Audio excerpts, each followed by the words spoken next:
পবিত্র কোরআনের 114টি সূরার মধ্য থেকে সূরাতুল আম্বিয়া, এই সূরাটি আল্লাহ রাব্বুল আলামিন নবীদেরকে উদ্দেশ্য করে নাজিল করেছেন।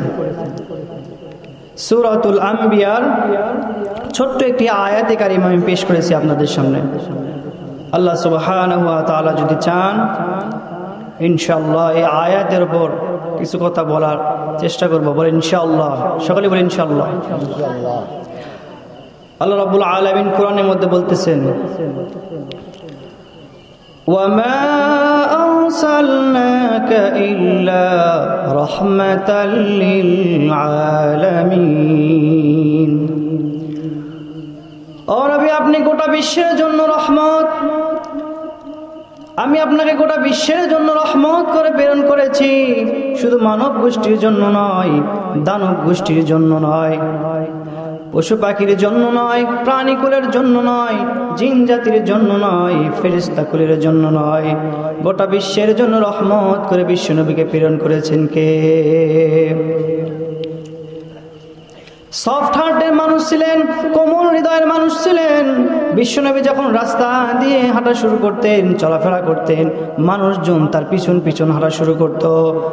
কোনো মজলিসে যদি কথা বলতে শুরু করত, বিশ্বনবীর কথা শুনে সমস্ত মানুষ এমন ভাবে একত্রিত হয়ে যেত, বিশ্বনবীর কথা শেষ না করা পর্যন্ত একটি মানুষও সেখান থেকে চলে যেত না। এত কোমল হৃদয় মানুষ ছিলেন।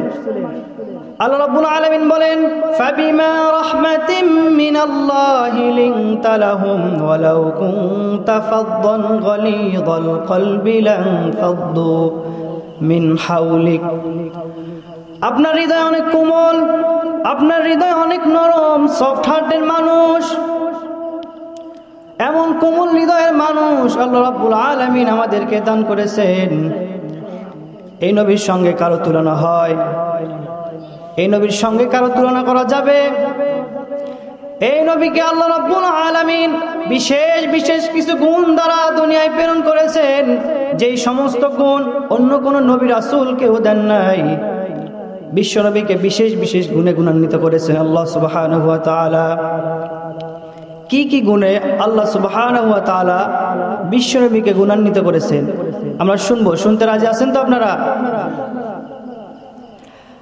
এক নম্বরে গুণ, সাহিবুশ শাক্কিস সদর। বিশ্বনবীর সিনা চাক হয়েছে, অন্য কোন নবীর হয়েছে নাকি?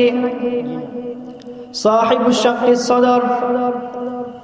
বিশ্বনবীর জীবনে 2 বার সিনা চাক হয়েছে। জোরে বলেন কয়বার? হালিমাতুস সাদিয়ার ঘরে বিশ্বনবী যখন দুধ পান করার জন্য যায়, এইরকম সময়ে বিশ্বনবীর একবার সিনা চাক হয়েছে। দ্বিতীয়বার সিনা চাক হয়েছে মিরাজের সময়। উম্মে হানির ঘর থেকে উঠাইয়া হাতিমে কাবায় শুইয়া বিশ্বনবীর গলার নিচ থেকে নাভি পর্যন্ত চিরে ফেলে, তার কলবটাকে বের করে জমজমের পানি দ্বারা ধৌত করে, আবার কলবটা ভিতরে ঢুকাইয়া সেলাই করিয়া দেয়। দিস কল শাক্কিস সদর। উর্দু ফার্সিতে বলা হয় সিনা চাক, ইংলিশে বলা হয় open heart surgery. Open heart surgery করে না মানুষ? এটা বিশ্বনবীর শাক্কিস সদর, এই সিনা চাক থেকে এসেছে। বিশ্বনবীর সিনা চাক হয়েছে, অন্য কোন নবীর হয়েছে নাকি? বিশ্বনবীর সিনা চাক হয়েছে। আল্লাহ সুবহানাহু ওয়া তাআলা এই বিশেষ গুণে গুণান্বিত করেছেন আল্লাহ রাসূল সাল্লাল্লাহু আলাইহি সাল্লামকে। দ্বিতীয় নম্বরে সাহিবুল মিরাজ। বিশ্বনবীর মিরাজ হয়েছে, অন্য কোন নবীর হয়েছে নাকি? বিশ্বনবী যখন হৃদয়টা ভাঙ্গা, মনে শান্তি নাই, খাদিজা নাই, প্রিয় চাচা আবু তালেব নাই, তায়েফের ময়দানে গিয়ে মার খেয়ে আসলেন। এমন সময় বিশ্বনবীর হৃদয় অনেক ভাঙ্গা, মনে হইতেছে এই পৃথিবীতে আমার কেউ নাই, আদরের স্ত্রী খাদিজা নাই। খাদিজা থাকা অবস্থায় বিশ্বনবী কোনোদিন দ্বিতীয় বিবাহ করেন নাই। এত পিয়ার করতেন বিশ্বনবী সাল্লাল্লাহু আলাইহি ওয়াসাল্লাম খাদিজা রাদিয়াল্লাহু তাআলা আনহাকে। খাদিজা রাদিয়াল্লাহু তাআলা আনহা যখন ইন্তেকাল করেন, কবরের মধ্যে শুয়াইয়া বিশ্বনবী মুহাম্মদুর রাসূলুল্লাহ সাল্লাল্লাহু আলাইহি ওয়াসাল্লাম কবরের পাশে দাঁড়াইয়া চোখের পানি ফেলতে শুরু করেন। হযরতে আবু বকর ডাক দিয়ে বলেন, ওগো আল্লাহর নবী, ফিরে চলেন, ঘরে ফিরে চলেন। বিশ্বনবী ডাক দিয়ে বলে, আবু বকর তুমি যাও, তুমি ফিরে যাও, আমি যাব না। যাকে কবরের মধ্যে শোয়াইয়া রাখলাম সাধারণ কোনো মেয়ে নয়, সাধারণ কোনো মহিলা নয়, আমার বিপদের দিনের সঙ্গিনী, আমার সর্বাবস্থার ভালোর দিক থেকে সঙ্গিনী খাদিজা। অঢেল সম্পদের মালিক ছিলেন খাদিজা রাদিয়াল্লাহু তাআলা আনহা। সমস্ত সম্পদ বিশ্বনবীর পায়ে লুটিয়ে দিয়েছেন। সাধারণ কোন মহিলাকে কবরের মধ্যে শোয়াইয়া রাখি নাই, তুমি যাও, আমি যাব না। একটু পরে খাদিজার কবরের মধ্যে মুনকার নাকির ফেরেশতা চলে আসবে, খাদিজাকে প্রশ্ন করবে, আমি উপর থেকে খাদিজার প্রশ্নের জবাব দিয়ে তারপরে বাড়ি ফিরব। জিবরাইল আমিন এসে ডাক দিয়ে বলেন, ওগো আল্লাহর নবী, আপনি ঘরে ফিরে যান। আল্লাহ রাব্বুল আলামিন ডাক দিয়ে বলতেছেন, ওগো জিবরাইল যাও, আমার হাবিবকে ঘরে ফিরে যেতে বলো। খাদিজার কবরের মধ্যে যদি প্রশ্ন দিতে অসুবিধা হয়, আমি আসমান থেকে আল্লাহ সুবহানাহু ওয়া তাআলা নিজেই খাদিজার প্রশ্নের জবাব দিয়ে দেব। সুবহানাল্লাহ। এত মহব্বত করতেন আল্লাহ সুবহানাহু ওয়া তাআলা তার প্রিয় হাবিবকে। বিশ্বনবী সাল্লাল্লাহু আলাইহি ওয়াসাল্লাম খাদিজা রাদিয়াল্লাহু তাআলা আনহাকে হারাইলেন। আপন চাচা বিশ্বনবীর জন্মের পূর্বে যখন বাবা ইন্তেকাল করেন, জন্মের 6 বছর বয়সে মাও দুনিয়া থেকে চলে যায়। জন্মের 8 বছর বয়সে দাদাও যখন দুনিয়া থেকে বিদায় নেয়, বিশ্বনবীর আপন বলতে দুনিয়ার কেউ নাই, একমাত্র চাচা ছাড়া। বিশ্বনবী যখন চাচার কাছে লালিত পালিত হওয়া শুরু করে, বিবাহ পর্যন্ত বিশ্বনবী মুহাম্মদুর রাসূলুল্লাহ চাচার কাছে লালিত পালিত হয়। এই আপন চাচাও যখন দুনিয়া থেকে বিদায় নাই, খাদিজা নাই, চাচা আবু তালেব নাই, তায়েফের ময়দানে গেলেন দ্বীনের দাওয়াত নিয়ে। তায়েফের বখাটে ছেলেরাও বিশ্বনবীকে পাথর মেরে ঝাঁঝরা করে দিল।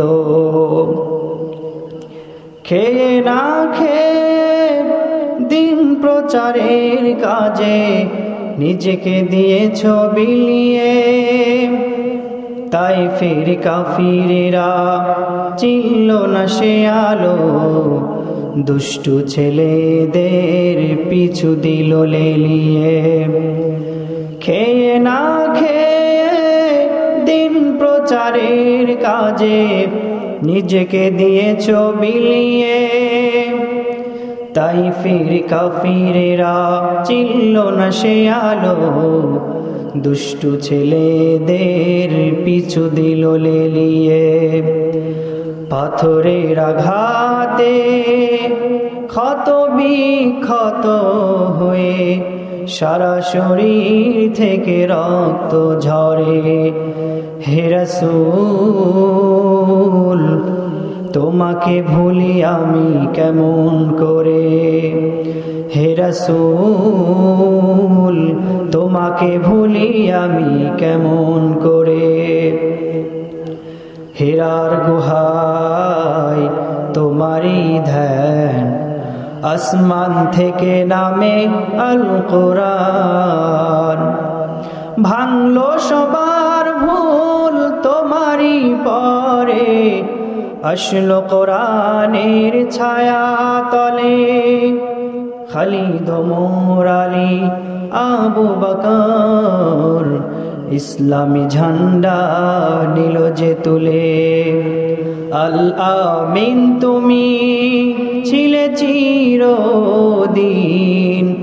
সকল মানুষের তরে। হে রাসূল তোমাকে ভুলি আমি কেমন করে। তায়েফের ময়দানে বিশ্ব নবী রক্তে রঞ্জিত হইয়া, তায়েফের মাটি রক্তে লাল হইয়া যায়।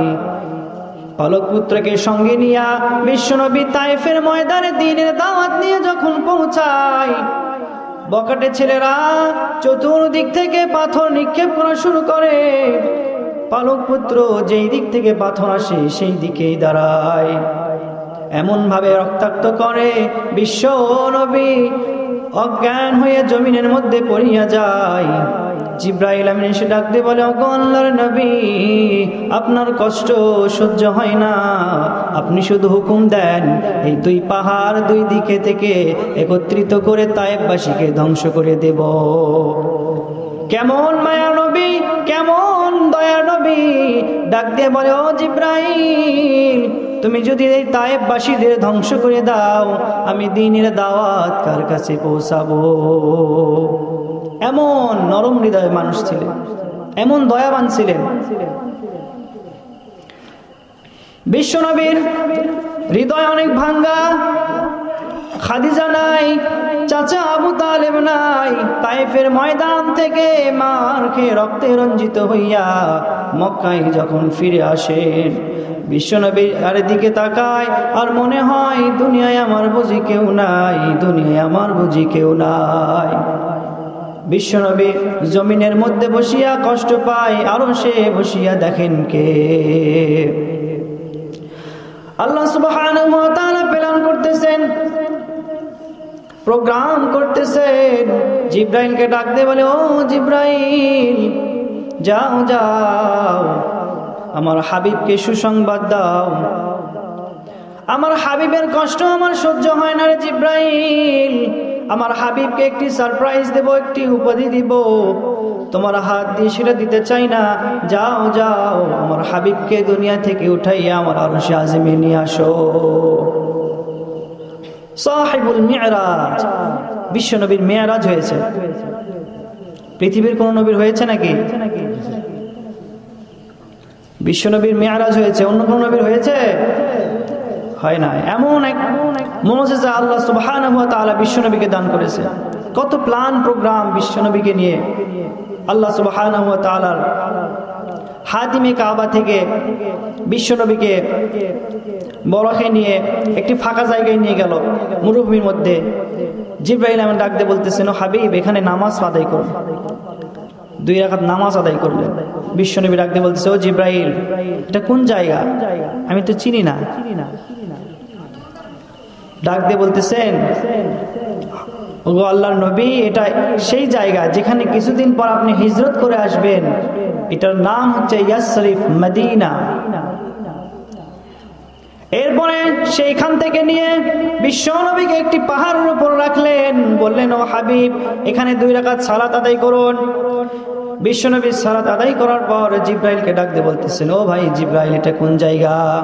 চতুর্দিকে তো অন্ধকার, আমি কিছুই চিনি না। জিব্রাইল আমিন ডাক দিয়ে বলতেছেন, ওগো আল্লাহর হাবিব, এই পাহাড়ের কথা আল্লাহ সুবহানাহু ওয়া তাআলা কোরআনের মধ্যে বলেছেন। এই পাহাড়ের কথা আল্লাহ সুবহানাহু ওয়া তাআলা কোরআনের মধ্যে কসম খেয়েছেন। এটা সেই পাহাড়, এটা আপনার ভাই মুসার পাহাড়, তুর পাহাড়। সেখান থেকে নিয়ে আরশে আজিম, বাইতুল মুকাদ্দাস, এইভাবে বিশ্বনবীকে আল্লাহ সুবহানাহু ওয়া তাআলা অসংখ্য নিয়ামত সেদিন মেরাজের রাতে দান করেন। তার মধ্যে অন্যতম হচ্ছে আমাদের জন্য সালাতকে যে ফরজ করে দিয়েছেন, নামাজকে যে ফরজ করে দিয়েছেন। সহিহ হাদিসের রিওয়ায়াতে এটা এসেছে যে এই দিনে আমাদের উপর 5 ওয়াক্ত সালাত ফরজ হয়েছে। আমরা সবাই 5 ওয়াক্ত সালাত সঠিকভাবে আদায় করি তো? ঈশার নামাজ আদায় করেছেন কে কে? একটু হাত উঠান তো দেখি। আলহামদুলিল্লাহ, অনেকে আদায় করেছে। আমরা 5 ওয়াক্ত সালাত সঠিকভাবে আদায় করি তো?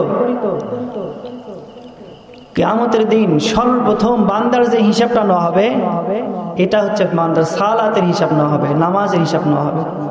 আউয়ালা মা ইউহাসাবু বিহিল আবদু ইয়াউমাল কিয়ামাতিস সালাহ, বান্দার সর্বপ্রথম নামাজের হিসাব নেওয়া হবে।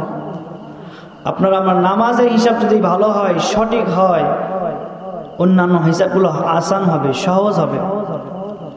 এই জন্য 5 ওয়াক্ত সালাত সঠিকভাবে আদায় করবো তো ইনশাল্লাহ। কে কে করতে রাজি আছেন? 2 হাত আল্লাহকে দেখান। নারায়ে তাকবীর, নারায়ে তাকবীর। আল্লাহ সকলের হাতগুলোকে কবুল ও মঞ্জুর করে নেন। সকলে বলে আল্লাহুম্মা আমিন। বিশ্বনবী মেরাজ হয়েছে, অন্য কোন নবীর হয়েছে নাকি? হয় না। 3 নম্বর উপাধি সাহিবুশ শাফাআহ, বিশ্বনবী হলেন শাফাআতের কান্ডারি। কাল কিয়ামতের দিন কঠিন মুসিবতের সময় বান্দারা যখন উদাসীন অবস্থায় চলাফেরা করা শুরু করে দেবে, দৌড়াতে শুরু করবে, সূর্যটা মাথার উপরে চলে আসবে, ক্ষুধায় তৃষ্ণায় কুকুরের মতো জিহ্বাটা ঝুলতে থাকবে, বান্দাগুলো উদাসীন হয়ে যাবে, মাথার মগজ টকবক টকবক করে ফুটতে থাকবে, নাক দিয়ে কানের ছিদ্র দিয়ে বেয়ে বেয়ে পড়তে থাকবে। এমন কঠিন মুসিবতের সময় বান্দাগুলো উদাসীন অবস্থায় দৌড়দৌড়ি করতে থাকবে। আল্লাহ রাব্বুল আলামিন ওই দিন বান্দাদেরকে উদ্দেশ্য করে বলবেন, আইনাল মুলুক, কই তোমাদের বাদশারা? আইনাল জাব্বারুন, কই তোমাদের জালেমরা? আইনাল মাফার, আজ তোমরা কোথায় পলায়ন করবা? লিমানিল মুলকুল ইয়াউম, আজ এই দিনের কর্তৃত্ব কার? আজ এই দিনের অধিকারিত্ব কার? লিল্লাহিল ওয়াহিদিল কাহ্হার, পরাক্রমশালী একমাত্র আল্লাহর। আল্লাহ সেদিন কাহ্হার রূপ ধারণ করে হাসরের মাঠে উপস্থিত হবেন। বান্দাগুলো থরথর করে কাঁপতে থাকবেন। নবী রাসূলগণ সেই দিন সাহস পাবে না, সবাই ইয়া নাফসি বলতে থাকবেন। নবীরাও বলে ইয়া নাফসি, উম্মতও বলে ইয়া নাফসি। যেই পিতা, যেই মাতা, যে আদরের সন্তান আজ আপনার পাশে এমন ভাবে আছে মনে হয় তাদের চেয়ে আপন আর কেউ নাই। কাল কিয়ামতের কঠিন গতিমতের সময়, কঠিন মুসিবতের সময় তাদের কাছে যখন যাইবেন, ডাক দিয়ে বলবে, না না, আমার কোনো সন্তান দুনিয়ায় ছিল না, আমার পিতা ছিল না, আমার মাতা ছিল না, আমাকে বাঁচাও ইয়া আল্লাহ, আমাকে বাঁচাও, আমার দুনিয়াতে কেউ ছিল না, আল্লাহ তুমি আমাকে বাঁচাও। ইয়া নাফসি ইয়া নাফসি, সমস্ত মানুষ ইয়া নাফসি বলতে থাকবে। নবী রাসূলগণ উদাসীন হয়ে যাবেন, ভয়ে থরথর করে কাঁপতে থাকবেন। সমস্ত মানুষ একত্রিত হইয়া আদম আলাইহিস সালামের কাছে যাবেন। আদম আলাইহিস সালামকে ডাক দিয়ে বলবেন, ওগো আদি পিতা, আজ এই কঠিন মুসিবতের সময় আমাদের জন্য একটু সুপারিশ করেন। আদম আলাইহিস সালাম ডাক দিয়ে বলবে, আমি পারবো না, যাও নূহের কাছে যাও। নূহ আলাইহিস সালামের কাছে সমস্ত বান্দা হাজির হবে। নূহ আলাইহিস সালাম ডাক দিয়ে বলবে, আমি পারবো না, যাও ইব্রাহিমের কাছে যাও। ইব্রাহিম আলাইহিস সালাম ডাক দিয়ে বলবে, আমি পারবো না, যাও মূসার কাছে যাও। মূসা আলাইহিস সালাম ডাক দিয়ে বলবে, আমি পারবো না, যাও ঈসা আলাইহিস সালামের কাছে যাও। ঈসা আলাইহিস সালাম ডাক দিয়ে বলবে, আমি পারবো না, যেখানে সেখানে ঘুরে ফিরে লাভ নাই, যাও মাকামে মাহমুদের মধ্যে বিশ্বনবী, দয়ার নবী, মায়ার নবী সিজদারত অবস্থায় পড়ে আছেন।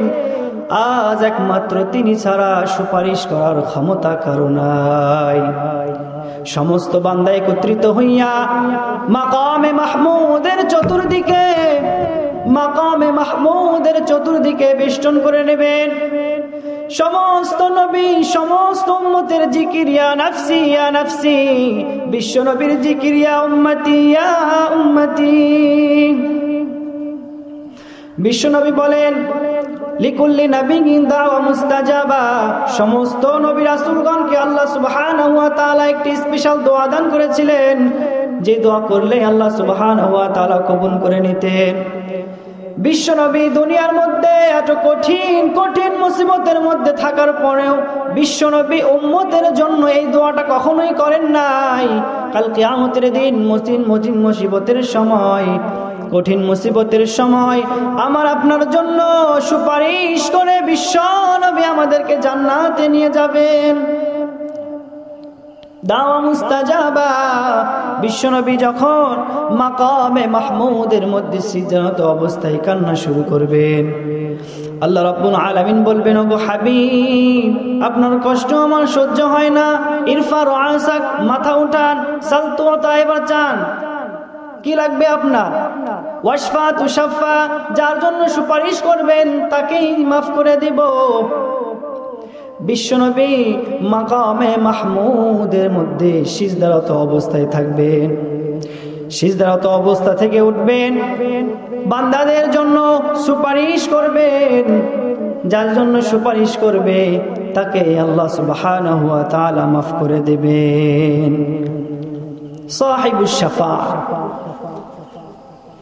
এই স্ট্যাটাস, এই উপাধি আল্লাহ সুবহানাহু ওয়া তাআলা অন্য কোন নবীদেরকে দান করেছেন? করেন নাই। কাল কঠিন মুসিবতের সময়, যে সময় আপনার পিতা, আপনার মাতা, আজ দুনিয়াতে আমরা বসবাস করি, পিতা মাতা প্রতি এত আনুগত্য স্বীকার করি, পিতা যদি বলে দাড়িটাকে কেটে ফেলো, সে দাড়িটাকে কেটে ফেলে, আদেশ করতেছে। শুনে রাখো, পিতামাতা যদি এমন কোনো আদেশ করে যেটা ইসলামের বিরোধী, ইসলামের পরিপন্থী, এমন আদেশ পিতামাতার কখনোই মানা যাবে না। পিতামাতাকে শ্রদ্ধা করতে হবে, কিন্তু এমন কোনো আদেশ যদি পিতামাতা করেন, এই ধরনের আদেশ পিতামাতার কখনোই মানা যাবে না।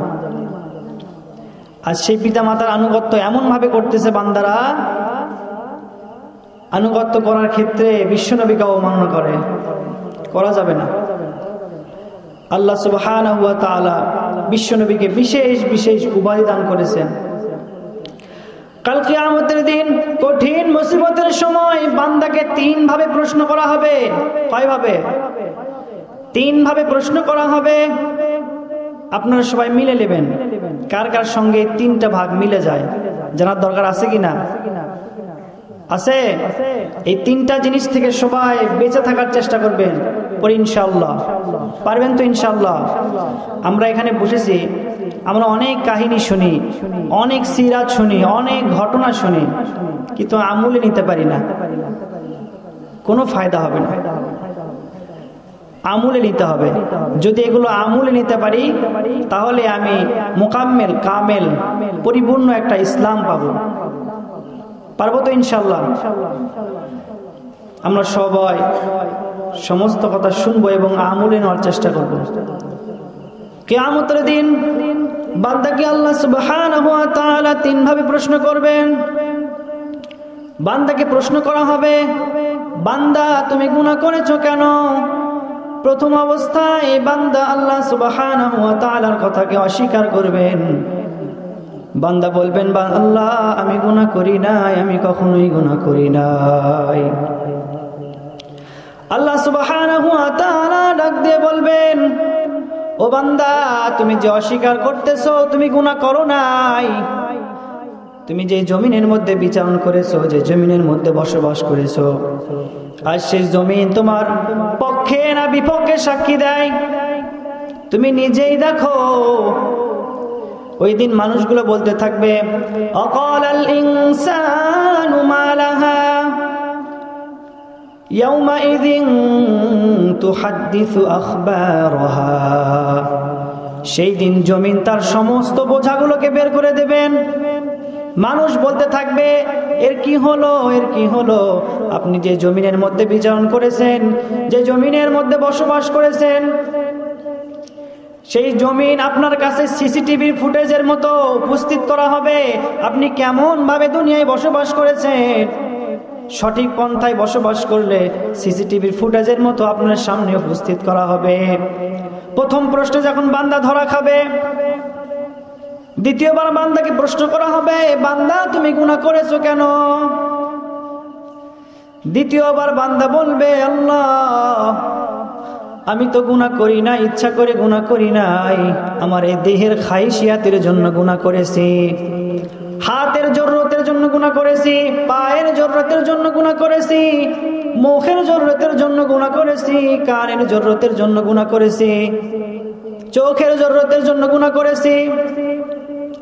আল্লাহ সুবহানাহু ওয়া তাআলা বলবেন, আল-ইয়াওমা নাখতিমু আলা আফওয়াহিহিম ওয়া তুকাল্লিমুনা আইদিহিম ওয়া তাশহাদু আরজুলুহুম বিমা কানু ইয়াকসিবুন। ওই দিন বান্দার মুখে মোহর মেরে দেওয়া হবে, হাত তার বিপক্ষে সাক্ষী দেবে, পা তার বিপক্ষে সাক্ষী দেবে, কান তার বিপক্ষে সাক্ষী দেবে। দ্বিতীয়বার বান্দা যখন ধরা খেয়ে যাবেন, তৃতীয়বার আল্লাহ সুবহানাহু ওয়া তাআলা প্রশ্ন করবেন, বান্দা গুনাহ করেছো কেন? তৃতীয়বার বান্দা বলবে, আল্লাহ আমি তো ইচ্ছা করে গুনাহ করি নাই, শয়তানের ধোঁকায় পড়ে গুনাহ করেছি। আল্লাহ সুবহানাহু ওয়া তাআলা বান্দার সামনে সেই দিন শয়তানকে উপস্থিত করবে। আমরা শয়তানকে আজ দেখতে পাই নাকি? দেখতে পারি না। শয়তান কিন্তু আল্লাহ সুবহানাহু ওয়া তাআলাকে চ্যালেঞ্জ দিয়েছিলেন। আল্লাহ সুবহানাহু ওয়া তাআলা বলেছেন, তুমি আমাকে চ্যালেঞ্জ দাও, আমি তো রাজার রাজা, মহারাজাকে চ্যালেঞ্জ দেওয়া যায় না। আই টেক ইউর চ্যালেঞ্জ, আমি তোমার চ্যালেঞ্জকে অ্যাকসেপ্ট করলাম। বান্দা গুনাহ করবে, সকালে গুনাহ করবে, দুপুরে গুনাহ করবে, রাতে গুনাহ করবে, সর্ব অবস্থায় গুনাহ করবে।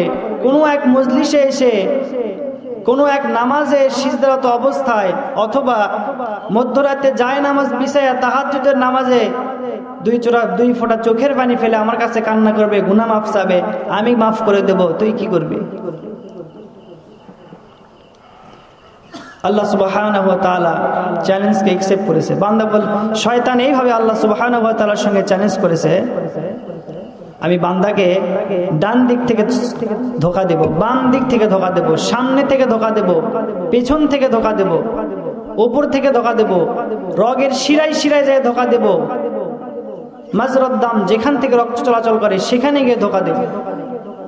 বান্দা আর শয়তানের ধোঁকায় এমন ভাবে পড়ে, দুনিয়া মনে হচ্ছে সব কিছু, দুনিয়ার পরে আর কোনো জগৎ নাই। বান্দাদের মন মানসিকতা এমন হয়ে গেছে। হাদিসের মধ্যে এভাবে আসছে যে মহা একটা সাগরের মধ্যে যদি কোনো একটা পাখিকে ছেড়ে দেওয়া হয়, সেই পাখি কতটুকু পানি ঠোঁটে নিতে পারবে? 2 ফোঁটা, 3 ফোঁটা। এটা হচ্ছে দুনিয়া। আর মহাসাগর এটা হচ্ছে আখিরাত। দুনিয়ার শেষ আছে, আখিরাতের কোনো শেষ নাই। তো আমরা এই দুনিয়ার মোহে পড়ব না, আখিরাতের জন্য আমাদের কিছু করতে হবে। আর দুনিয়া মাজরাতুল আখিরা, এই দুনিয়া হচ্ছে আখিরাতের ক্ষেত স্বরূপ। আল্লাহ সুবহানাহু ওয়া তাআলা বান্দাকে 3 ভাবে প্রশ্ন করার পর বান্দা যখন ধরা খেয়ে যাবে, বান্দা বলতে থাকবে, আল্লাহ আমি তো শয়তানের ধোঁকায় পড়ে গুনাহ করেছি। শয়তানকে সেদিন বান্দার সামনে উপস্থিত করা হবে। বান্দা বলবে, আল্লাহ শয়তান আমার রগের শিরায় শিরায় গিয়ে ধোঁকা দিয়েছে। শয়তানকে বলা হবে, শয়তান তুই আমার বান্দাকে ধোঁকা দিয়েছিস। শয়তান বলবে, আমি আপনার বান্দাকে ধোঁকা দিয়েছি এটা ঠিক আছে, কিন্তু আমাকে কোনোদিন দেখেছে নাকি? বান্দা বলবে, না আমি কোনোদিন দেখি নাই। আল্লাহ সুবহানাহু ওয়া তাআলা ডাক দিয়ে বলবেন, রে বান্দা তুমি যেই শয়তানকে দেখো নাই, না দেখে সেই শয়তানের ওয়াসওয়াসাকে গ্রহণ করে আমার নাফরমানি করেছো, আর আমি তোমার কাছে রহমত স্বরূপ নবীকে প্রেরণ করেছি, রহমত স্বরূপ বরকত স্বরূপ কোরআনকে প্রেরণ করেছিলাম, আমার আসমানী গ্রন্থকে প্রেরণ করেছিলাম, তুমি সেগুলো দেখেও শুনেও কেন মানো নাই? বান্দাকে 3 ভাবে প্রশ্ন করার পর বান্দা যখন ধরা খেয়ে যাবেন, বান্দার বলার মতো কোনো উত্তর ওই দিন থাকবে না।